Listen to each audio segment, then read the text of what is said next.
माघ महीने की शिवरात्रि भी और माघ महीने की प्रदोष भी, और माघ महीने का प्रदोष के दिन सोमवार भी 27 तारीख को पड़ रहा है, प्रदोष भी 27 तारीख को पड़ रही है, और महीने की शिवरात्रि भी 27 तारीख को पड़ रही है। तीनों का समागम, तीन संजोग, सोमवार 27 तारीख का ही प्रदोष और 27 तारीख को ही महीने की मासिक शिवरात्रि, तीनों का संजोग बन गया।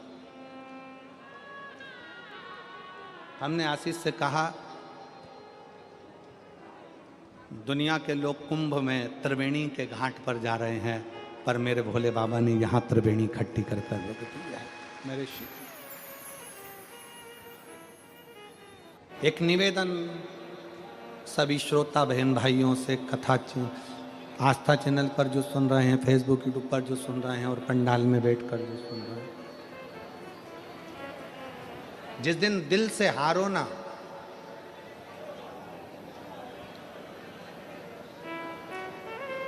थोड़ी तकलीफों में अगर घिर जाओ, तकलीफें आ जाए, कष्ट आ जाए, तकलीफें जिस दिन तुम्हारे भीतर बहुत ज़्यादा मात्रा में आ जाए, उस दिन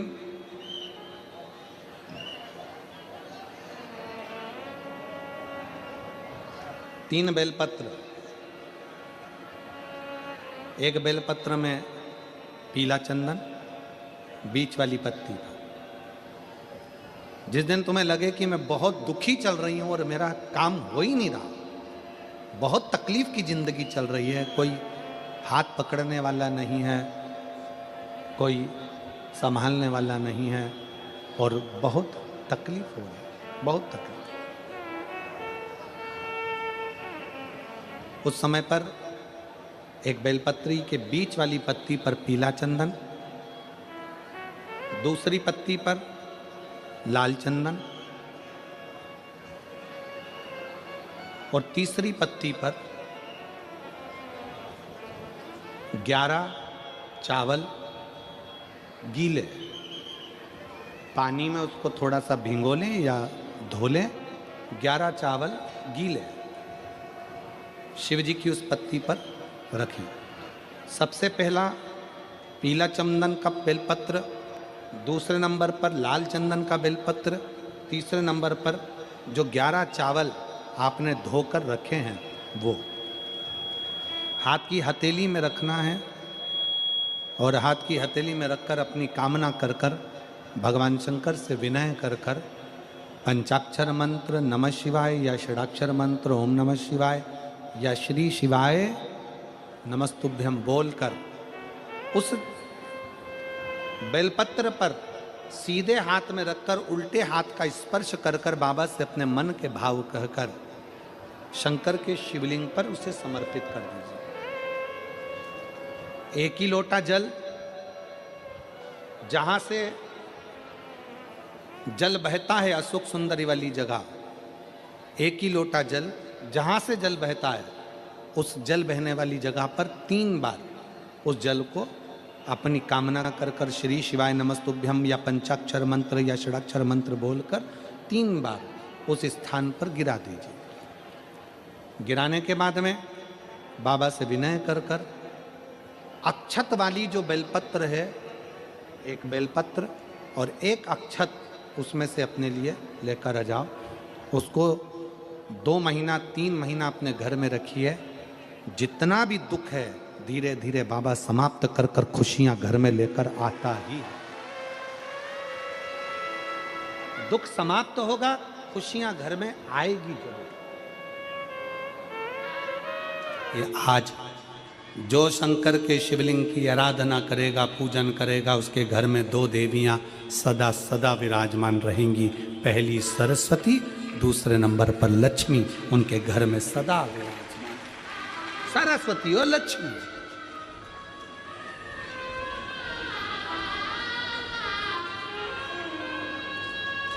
एक देवी का फूल होता है, शायद मुझे उम्मीद है कि आप सब जानते होंगे।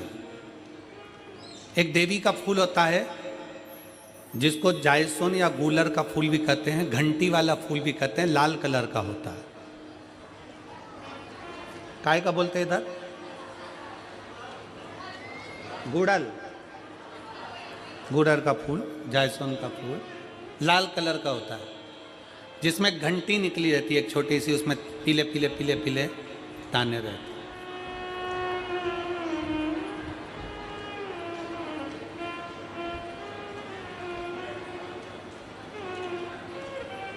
अगर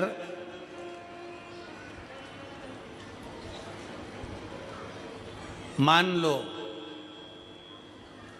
कोई बेटा बेटी, कोई लड़का लड़कियां, कोई बेटा बेटी, नवयुवक बच्चे या बहुएं या कोई अन्य व्यक्ति भी कोई कार्य चालू कर रहा है, मान लो कोई कार्य आप चालू कर रहे हैं,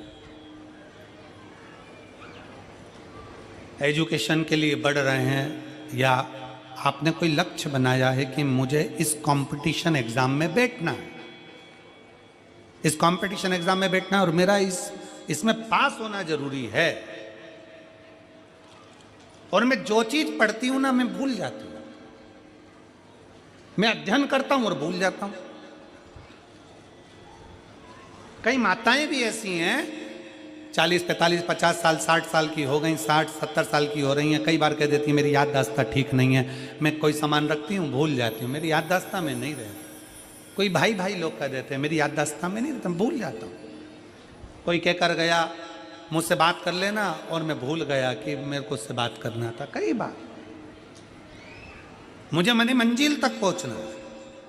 तो शिव महापुराण की कथा कहती है आप अपने परिश्रम को 4 गुना बढ़ाओ, मेहनत 4 गुना करो, पढ़ाई 4 गुना करो, अध्ययन 4 गुना करो, दिन रात एक कर दो। और साथ में जो अशोक सुंदरी की जगह है, ये शिवलिंग समझ लेना जरा, ये जलाधारी पार्वती जी का हस्त कमल, ये शिवलिंग, ये जलाधारी, और यहाँ से जल बहता है। राइट में गणेश जी, लेफ्ट में कार्तिकेय जी, और बीच में जम के बोलो जरा अशोक सुंदरी। ये बीच की जगह जो घंटी वाला फूल होता है, जिसको आप लोग जायसवान बोलें कि आपके क्षेत्र में गुलर बोलें, देवी जी को चढ़ता है। देवी जी का अति प्रिय पुष्प है, माता रानी का वो लाल पुष्प अति प्रिय। उसी पुष्प को ये बेलपत्र की जो डंडी होती है, बेलपत्र की जो डंडी का भाग होता है, उस घंटी का भाग उसी डंडी की ओर होना चाहिए। जैसे फूल की जो अंदर की घंटी जो निकली हुई है, उसका भाग ऐसा डंडी की ओर होना चाहिए। मतलब आपको बेलपत्री पर ये फूल को इस तरह से रखना पड़ेगा। मतलब उसका जो घंटी का भाग है, हाँ लाइए फूल लाओ, जेरा फूल मिल गया वो।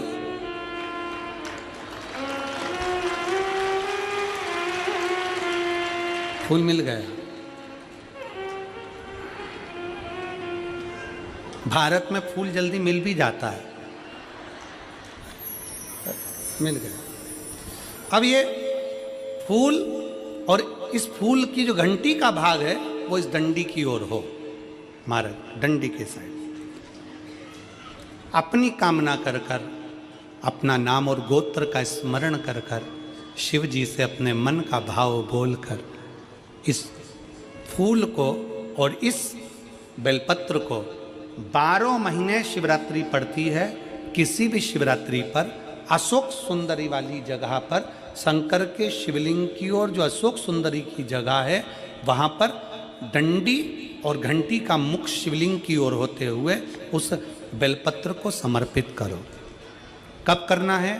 पहले 1 लोटा जल समर्पित कर कर, फिर ये बेलपत्र अपनी कामना कर कर, बाबा से विनय कर कर, बाबा मेरा ये कंपटीशन एग्ज़ाम है, मैं पढ़ूंगी, 4 गुना मेहनत करो, अध्ययन करो, अच्छी पढ़ाई करो, दिल से पढ़ो, रात दिन एक कर दो, और 1 घंटी का पुष्प, 1 बेलपत्र, जब तक तुम्हारा एग्जाम ना आए, 4 महीना, 5 महीना, 3 महीना, प्रत्येक शिवरात्रि, हर महीने शिवरात्रि आती है, प्रत्येक शिवरात्रि पर समर्पित करो। आप अपने लक्ष्य तक पहुंचोगे ही, कोई रोक नहीं सकता आपको। आप अपने लक्ष्य तक, अपनी मंजिल तक पहुंचे ही जाओगे। बोल बम का नारा है। बेटा बेटियों का विवाह नहीं होता, उन बेटा बेटियों के लिए मान लो अगर कोई ग्रह ऐसे हो गए कि भाई संबंध टूट गया और संबंध टूटने के बाद तलाक हो गया, होने के बाद दूसरा विवाह ही नहीं हो रहा, संबंध टूटने के बाद मंगल विवाह दूसरा हो ही नहीं रहा, तो प्रयास करिएगा। माँ जगतजननी जगदम्बा का हाथ इस तरह से रहता है, अपने दर्शन करे होंगे पार्वती मैया के शिव मंदिर में, तो पार्वती जी का हस्त कमल शंकर जी की साक्षी में हमेशा बंधा हुआ रहता है, शिव की साक्षी में। महाराज प्रदोष काल में, प्रदोष के दिन कभी भी, किसी भी प्रदोष के दिन, वैसे तो मूल है इसमें सोम प्रदोष का वर्णन, सोमवार की जो प्रदोष पड़े उसका मूलता माना गया है, पर आप प्रयास करना कि किसी भी प्रदोष के दिन जिसका तलाक हो चुका हो, जिसका संबंध खराब हो चुका हो, संबंध हो ही नहीं रहा हो वापिस से, सोम प्रदोष के दिन जहां मां जगतजननी का हस्त कमल बंधा रहता है और शंकर भगवान का शिवलिंग है। आप लोगों ने कथा सुनी होगी कि सबसे पहली यज्ञोपवीत संस्कार, सबसे पहला यज्ञोपवीत संस्कार किसका हुआ था और किसने किया था? महाराज सबसे पहला यज्ञोपवीत माता ललिता देवी ने भगवान शंकर को यज्ञोपवीत धारण करवाया था।